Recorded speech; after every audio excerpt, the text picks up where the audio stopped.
Kita jangan sampai tertipu dan terlena. Ibadah kita tegakkan akan tapi tanpa kita sadari, karena kita tidak pernah mentafakurinya. Kemudian juga kita tanpa merasakan itu sebagai rasa penghambaan kepada Allah, karena bukan dari hati yang merasakan kalau itu adalah untuk sebuah pengabdian kepada Allah. Karena bisa saja seorang hamba itu berbuat baik hanya karena ingin dipandang baik oleh manusia. Karena memang lagi tren kebaikan tersebut dihadirkan di masyarakat, sehingga orang yang tertinggal dari perbuatan baik tersebut dianggap tidak baik. Sebuah kebaikan menjadi tradisi, bukan dirasakan sebagai tuntutan daripada keimanan yang ada di dalam hatinya, bukan dirasakan sebagai sesuatu penghambaan kepada Allah Subhanahu wa Ta'ala. Karena mungkin terlanjur menikmati di saat dia disebut sebagai orang yang soleh, orang yang baik, sehingga dia harus memperbaiki zahirnya agar semakin hari naik pangkat kebaikan di hadapan manusia. Semula hanya terlihat dia menjadi orang yang ahli sholat duha dan puasa Senin Kemis.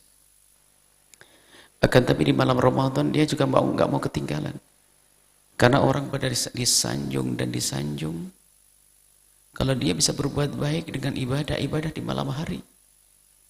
Termasuk iktikaf, menghidupkan 10 akhir bulan Ramadan. Maka karena ia tahu bahasanya sanjungan akan diberikan kepada siapapun oleh masyarakat tersebut, karena masyarakat soleh, masyarakat baik-baik. Sanjungan akan diberikan kepada orang yang semangat di dalam bangun malam, menghidupkan 10 akhir bulan Ramadan, maka dia pun tidak mau tertinggal, karena kalau dia tertinggal akan dianggap sebagai orang yang tidak soleh. Dia semangat dalam beribadah. Akan tapi ketahuilah tujuannya adalah bukan karena Allah, karena mempertahankan gelar yang ia dapat di masyarakat sebagai orang yang soleh. Sesungguhnya dia adalah orang tertipu. Kesolehan yang kita bangun dalam diri kita itu harus karena Allah. Inilah yang sangat mungkin terjadi kepada kita atau siapapun dari ahli ibadah jika kita tidak memberikan kesempatan fikir kita untuk bertafakur, merenungi ibadah kita ini benar karena Allah atau belum. Dan kita asah hati kita untuk menyadari bahwasanya, untuk merasakan bahwasanya apa yang kita lakukan ini adalah benar-benar bentuk penghambaan, karena memang kita adalah hamba Allah Subhanahu wa Ta'ala. Sehingga yang dilakukan adalah ketulusan yang sungguh karena Allah. Disebutkan dalam satu riwayat tentang api neraka akan dinyalakan untuk orang-orang yang secara zahir mereka berbuat baik.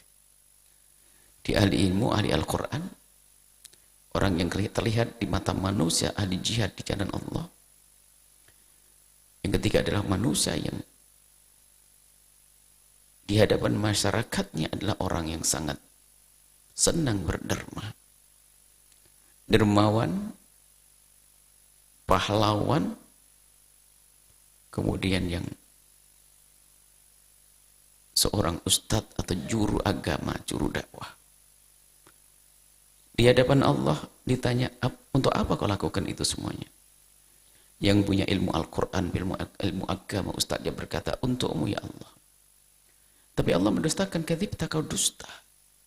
Kau berbuat itu semua bukan karena ku, akan tapi karena engkau ingin disanjung oleh masyarakatmu. Kau sudah digelari menjadi orang yang paling hebat, ustadz yang istimewa di dunia sana, cari pahala kepada orang yang menyanjungmu, dilemparkan neraka jahanam. Padahal kiprahnya di dunia tidak kira-kira. Dalam urusan dakwahnya mungkin rokem wahid, teristimewa, akan tapi ternyata terlintas di benaknya pamrih karena manusia. Tidak merasakan itu sebuah penghambaan. Hatinya tidak merasakan kalau itu adalah bentuk penghambaannya kepada Allah. Yang jihad di medan laga, Ternyata dia hanya senang kalau dia itu adalah orang yang disebut sebagai pahlawan pemberani, penegak kebenaran, amar ma'ruf nahi mungkar. Tidak ada kejahatan yang mulai merebak di bumi kecuali dia adalah yang memangkas, menumpas. Akan tapi semuanya bukan dalam bentuk penghambaan. Tidak dirasakan itu sebagai penghambaan kepada Allah. Akan tapi dia telah menjadi hambanya media. Hambanya media untuk bisa disebut viral dan seterusnya. Pahlawan yang tanpa pahala. Ditanya untuk apa kau lakukan? Pahlawan tersebut menjawab, untukmu ya Allah, kadzibta, kau dusta. Kau tampak sebagai pemberani, akan tapi itu semuanya karena engkau menikmati sanjungan di masyarakat bahwasanya kau adalah seorang mujahid, seorang pahlawan, seorang pejuang. Dan di sana kau minta pahala dari manusia-manusia menyanjungmu. Kemudian dilempar ke neraka. Si dermawan pun juga demikian. Tidak ada program kebaikan yang ada di masyarakat kecuali dia adalah orang nomor satu yang bergerak. Bangunan masjid, madrasah, nyantuni fakir miskin, pondok pesantren, beraneka ragam kebaikan. Dia adalah pionirnya. Dengan kekayaan yang melimpah, ya. Dengan sedekah yang tidak bisa dikira-kira, begitu banyaknya perjuangannya. Akan tapi di saat menghadap kepada Allah, ditanya untuk apa itu semua kau lakukan. Dia menjawab, untukmu ya Allah. Allah kembalikan, kadzibta, kau dusta. Kau berbuat baik. Kau lakukan itu semuanya karena engkau menikmati sanjunganmu, karena engkau telah disebut di kampung itu, di kota itu, di tempat itu sebagai orang yang paling dermawan. Sana kau minta pahala dari orang yang menyanjungmu, kemudian dilempar ke neraka. Seorang dermawan masuk neraka karena tidak tulus. Tidak tulus, hanya mempertahankan sanjungan. Sehingga kadang di saat dia tidak punya apa-apa atau rizkinya kurang pun dia ingin mempertahankan itu semua. Sehingga dia harus berderma dengan cara yang haram. Mengambil yang haram. Mendermakan sesuatu yang tidak boleh didermakan hanya karena mempertahankan sanjungannya. Karena sudah 25 tahun dia biasa menyantuni fakir miskin. Akan tapi di tahun ini karena ada problem, misalnya hari ini ada virus corona dan sebagainya, ekonominya merosot, akan tapi dia ingin mempertahankan gelarnya yang selama ini disandang sebagai seorang dermawan, dia pertahankan, biarpun dengan cara yang haram. Duit zakat yang harusnya disampaikan dalam bentuk zakat dirubah menjadi hadiah-hadiah yang ia buat. Karena apa? Dia ingin mempertahankan sanjungannya. Itulah yang akan dilempar ke neraka. Baik. Itu semua terjadi kenapa? Karena tidak pernah menggunakan fikirnya untuk bertafakur. Hatinya untuk merasakan penghambaan kepada Allah SWT. Mari kita lanjutkan tafakur kita, dan kami ingatkan bahwa pentingnya kita untuk menghadirkan tafakur seperti ini. Berikan kesempatan di dalam ibadahmu yang telah engkau laksanakan berjam-jam atau dalam waktu yang panjang, bagi sepertiganya adalah untuk bertafakur, untuk merenungi perjalanan kita, merenungi masa depan kita, merenungi masa lalu kita, merenungi urusan kita dengan Allah, merenungi urusan kita dengan sesama. Di sana ada ibunda, ayahanda, di sana ada saudara, di sana ada istri, ada suami, ada anak, di sana ada pembantu, di sana ada rekan kerja. Di sana dan di sana. Banyak yang harus kita sadari. Dan kesadaran tidak akan tumbuh, tidak akan hadir kecuali berangkat dari renungan. Kita harus berdamai dengan mereka semuanya. Dan pada malam sebelum malam ini, kita sudah mulai merenungi urusan kita dengan Allah. Kita ingin berdamai dengan Allah.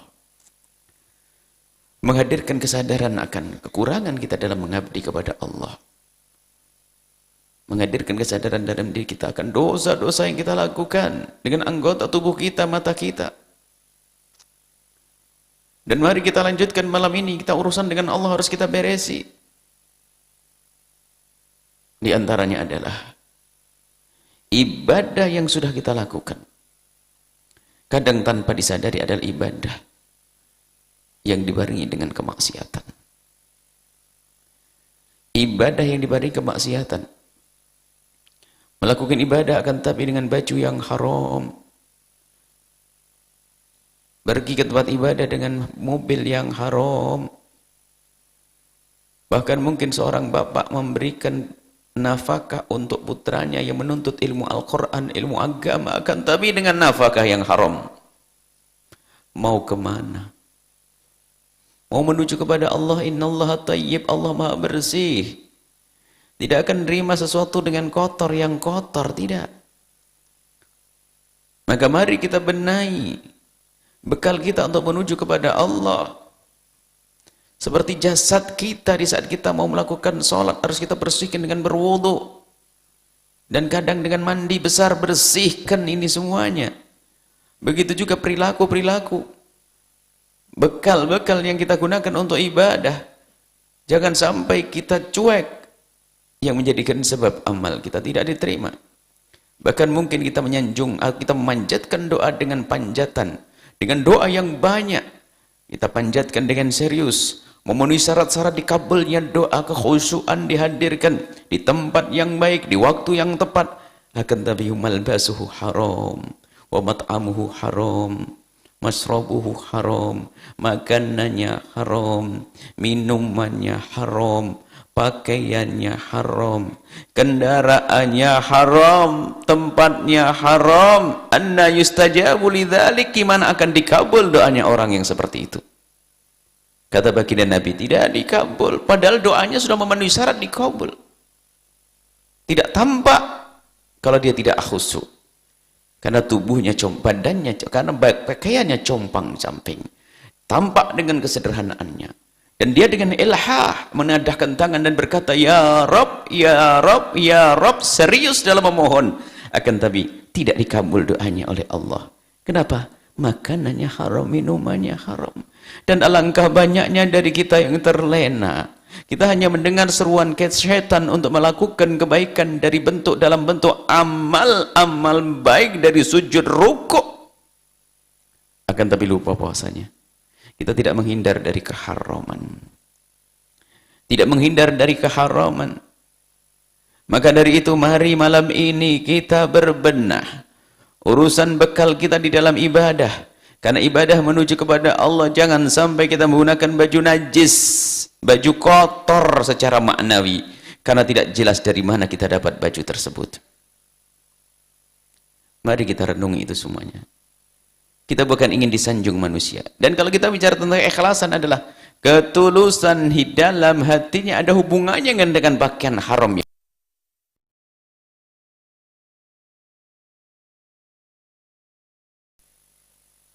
Ada hubungannya dengan ibadah dengan tempatnya, dengan makanannya. Terlihat dia ibadah akan tapi dia tidak berusaha untuk mencari yang halal. Diduga dia belum kenal Allah Subhanahu wa taala. Maka dari itu mari kita benahi urusan rizki kita. Di mana Anda bekerja? Di mana Anda bekerja? Kerjaan apa yang Anda tekuni? Rizki Anda dari mana? Halal atau belum? Halal atau belum? Jangan ragu bertanya kepada orang alim, para ustadz tentang kehalalan dan keharaman. Dan takutlah kepada Allah bahwa kalau itu sudah masuk perut kita akan susah. Menjadi sebab amal tidak diterima, dosa, dosa dan dosa.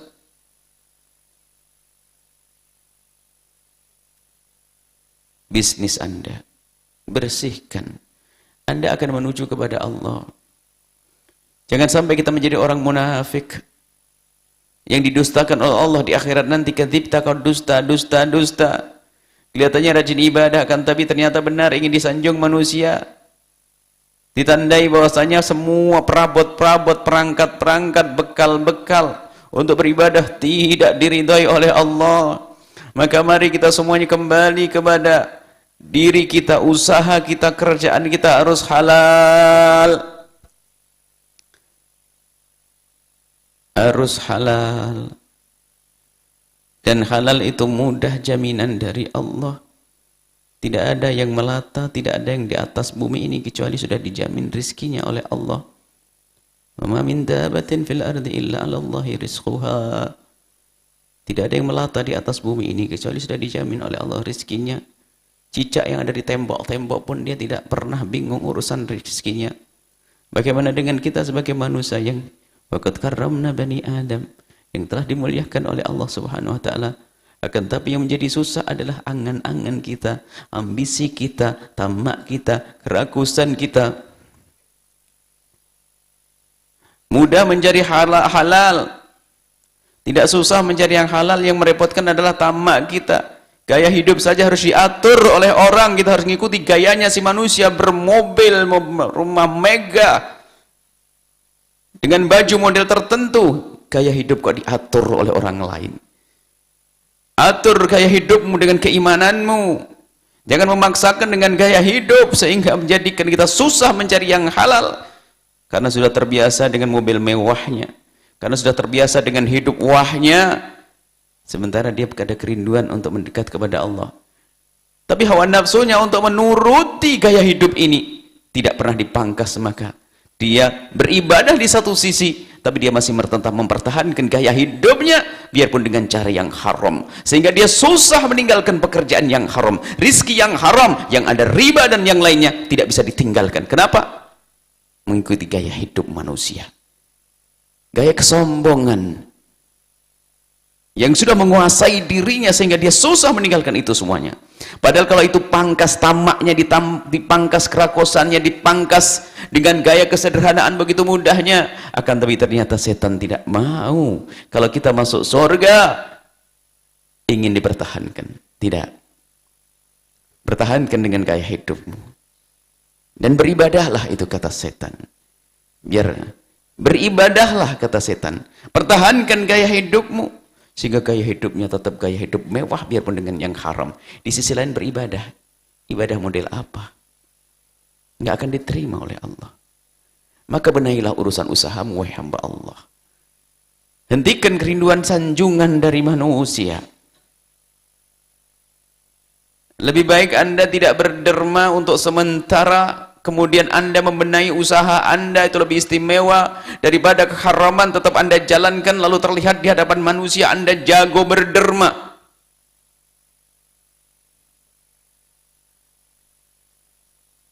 Anda akan tertipu dan setan bertepuk tangan.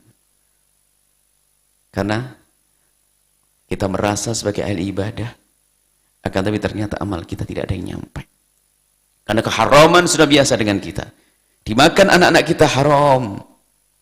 Bahkan mungkin anaknya menuntut ilmu agama, akan tapi diberi rezeki yang haram, mau kemana? Ilmu apa yang akan didapat? Maka berdamainya kita dengan Allah malam ini adalah urusan rezeki kita.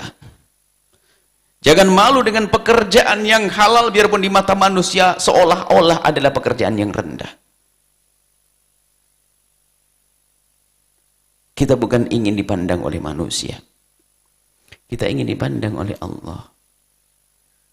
Manusia mulia. Imam Ali bin Abi Thalib. Adakah orang yang lebih mulia dari beliau di hari ini? Tidak ada. Ribuan kita. Sejuta kali kita yang sejuta kali ahli ibadah ini tidak bisa menyamai Imam Ali bin Abi Thalib. Apa yang beliau lakukan? Beliau pernah bekerja di tempatnya orang. Dalam riwayat tempatnya orang non-muslim waktu itu, karena pekerjaan cari nafkah, cari rezeki. Beliau bekerja di tempatnya orang lain untuk mencari nafkah, makan uang gaji sehari bisa dimakan sehari. Menurunkan korma, kalau hari ini di Jawa adalah orang memanjat pohon kelapa, karena di sini ada korma. Nurunkan korma pekerjaannya Imam Ali. Apakah merendahkan beliau? Tidak. Terangkat dan terangkat. Beliau terangkat dan terangkat. Mulia beliau dengan pekerjaannya. Maka dari itu mari kita berbenah. Jauhi keharaman. Hijrah. yang masih berurusan dengan riba, ikrar malam ini malam Lailatul Qadar, Allah akan menolong kepada Anda, tinggalkan riba.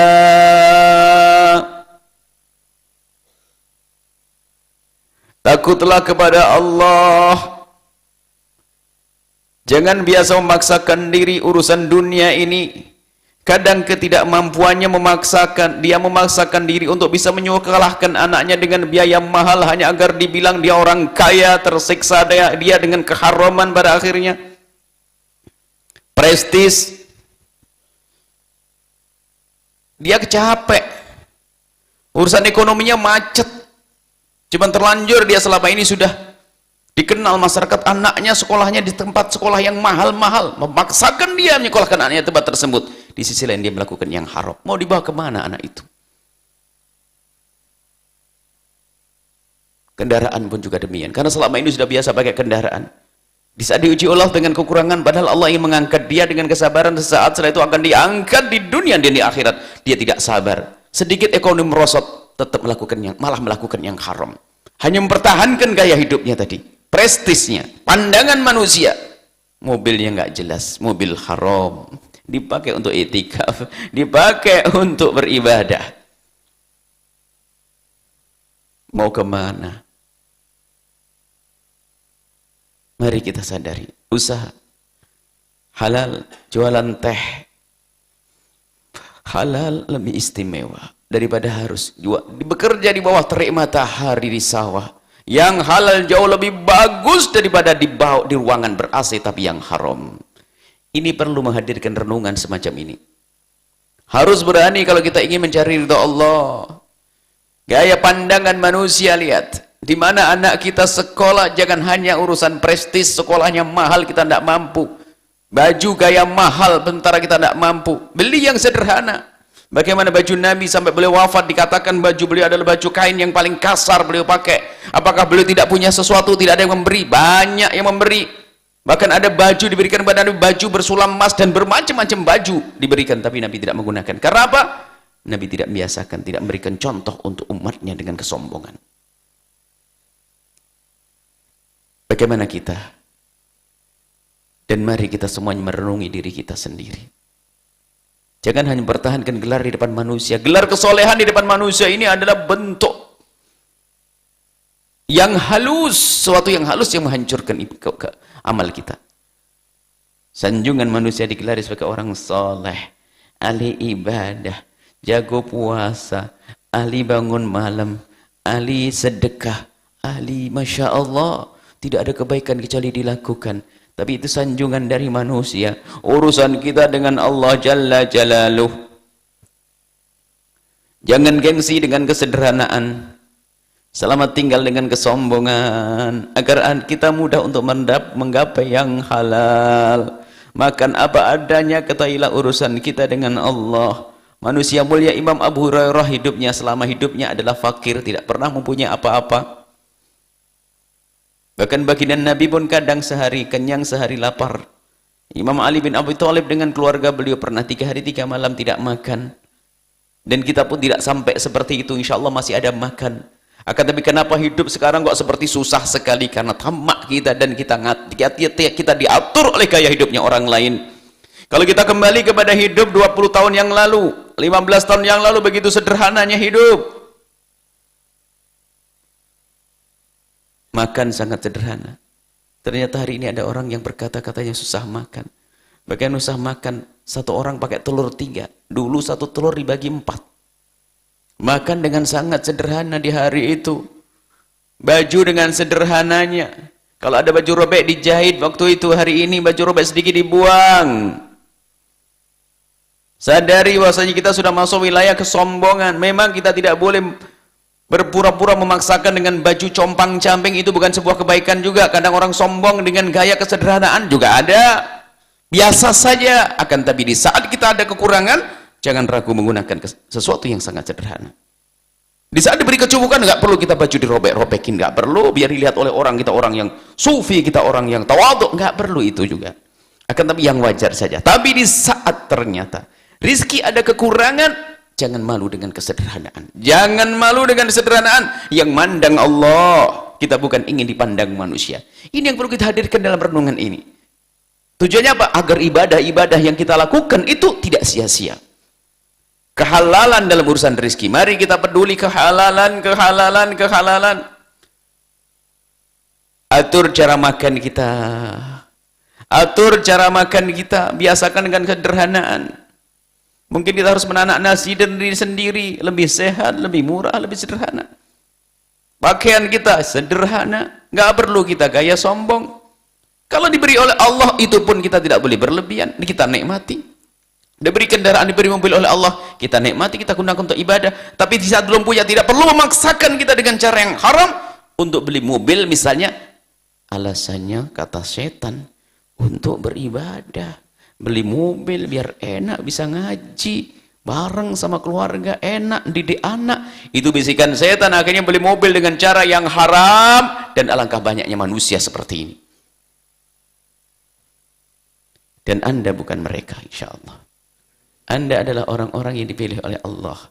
Kehalalan dalam urusan rezeki. Inilah berdamainya kita kepada Allah. Jangan sampai kita menuju kepada Allah tapi tidak dilihat oleh Allah. Karena keharaman bersama kita. Yang dimakan haram, baju haram, semuanya haram. Apa yang kita andalkan di hadapan Allah? Allah tidak melihat kepada kita. Ayo kembali kepada diri sendiri. Jangan nengok orang lain. Malam ini renungan apa? Urusan rezeki. Kehalalan, jangan ragu. Halal, halal, halal. Diuji oleh Allah dengan kekurangan sedikit saja. Khususnya di hari ini, lihat. Ada virus ini, sedikit merosot usahanya. Bukan dia nyungsep, bukan. Tapi sudah tidak kuat dia. Sebetulnya menjadikan tidak kuat bukan kebutuhannya. Akan tapi bukan kebutuhan pribadinya. Tapi kebutuhan hawa nafsunya. Urusan makan masih ada. Aset masih ada. Masih ada.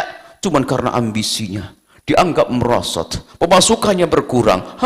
Padahal kekayaannya masih ada. Setan yang berbisik. Sehingga dia tidak kuat dengan itu semuanya. Akhirnya masuk wilayah haram, haram, haram, haram. Setan tertawa. Engkau menjadi kawanku. Beribadah yang banyak, ujung-ujungnya kau dengan aku. Itu kata setan. Maka ayo kita waspada. Gunakan fikir kita untuk menyadari, untuk merenungi. Jangan sampai ibadah kita sia-sia. Kehalalan, utamakan kehalalan. Jangan berpikir banyak berderma, jangan pikir banyak bantu. Bantu pondok, bantu ini. Ntar dulu, benahi dulu kehalalannya. Jangan tertipu. Beri kesempatan hati untuk merasakan itu semuanya. Bahasanya bentuk pengabdian kepada Allah. Rizkimu, rizkimu. Di mana kau dapatkan uang itu? Dari mana kau dapatkan makan itu? Halal haramnya harus kita perhatikan. Jangan berani mengambil haknya orang lain. Ini yang bisa kita hadirkan pada saat ini. Lihat. Jauhi riba. Jauhi daripada pinjam dengan cara yang haram. Jauhi dari mengambil haknya orang lain untuk modal. Jauhi dari berdusta dalam berdagang. Jauhi keharaman. Ketahuilah kalau orang makanannya halal, semuanya halal, atau ajawarihuhu, anggota tubuhnya akan patuh. Sya'am aba, mau tidak mau. Anak yang kita didik pun menjadi anak yang soleh karena makanannya halal. Tapi kalau makanannya haram, Masya Allah, biarpun yang ngajari anak-anak itu adalah wali kutub, nggak akan jadi anaknya. Akan keluar ulama ulama tapi jelek. Rizkimu, rizkimu, berfikirlah kehalalan. Hentikan untuk sementara urusan dermamu, sedekahmu, kebaikan yang kau berikan. Kalau masih engkau pertahankan, khawatir engkau hanya mempertahankan gelar di dunia sebagai seorang yang dermawan, biarpun di akhirat tidak mendapatkan apa-apa. Rugilah kita di dunia dan rugi di akhirat. Khususnya kerugian di akhirat. Ini yang bisa kami hadirkan pada kesempatan ini. Semoga kita semuanya bisa berbenah. Semua dari kita, Pak, punya kesalahan. Jangan merasa, jangan putus asa. Mungkin ada yang mendengar suara ini memang kerjaannya haram semuanya. Modalnya dari modal ngerampok. Mungkin nyopet, berbohong. Tapi malam ini dengar suara ini. Tinggal hijrah gitu saja, perlahan. Kita kembali sadari kalau itu haram, itu salah. Itu saja dulu melangkahnya. Yang penting kalau sudah mendengar seperti ini, jangan cuek. Kita harus membuat perubahan. Apa yang harus kita lakukan? Dan pertama yang harus kita rubah adalah cara hidup kita. Goodbye kesombongan. Goodbye gaya hidup mengikuti orang. Kita ingin hidup dengan cara yang diajarkan Nabi. Aku dengan kemampuanku. Kalau sudah begitu mudah mencari yang halal. Halal mudah kalau kita mulai dari sini. Dari gaya hidup. Kebiasaan hidup. Kita tata. Jangan ragu dengan kesederhanaan. Paling mulianya manusia membiasakan dengan kesederhanaan. Dan di saat diberi Allah rezeki, itu kan kita tidak boleh rubah, berfoya-foya, tidak. Berlebihan. Baru saat itu kita baru berderma. Jadi kita tidak wajib membantu siapapun kecuali di saat kaya. Kalau diberi Allah kekayaan membantu. Kalau tidak ngurus diri kita sendiri. Selesai. Jangan berkhayal aku akan bantu orang lain. Ntar dulu benahi diri kita. Jangan mikir bantuan untuk orang dulu. Benahi diri kita dulu. Kalau nanti pada waktunya diberi Allah kelebihan, ya baru kita berbuat baik.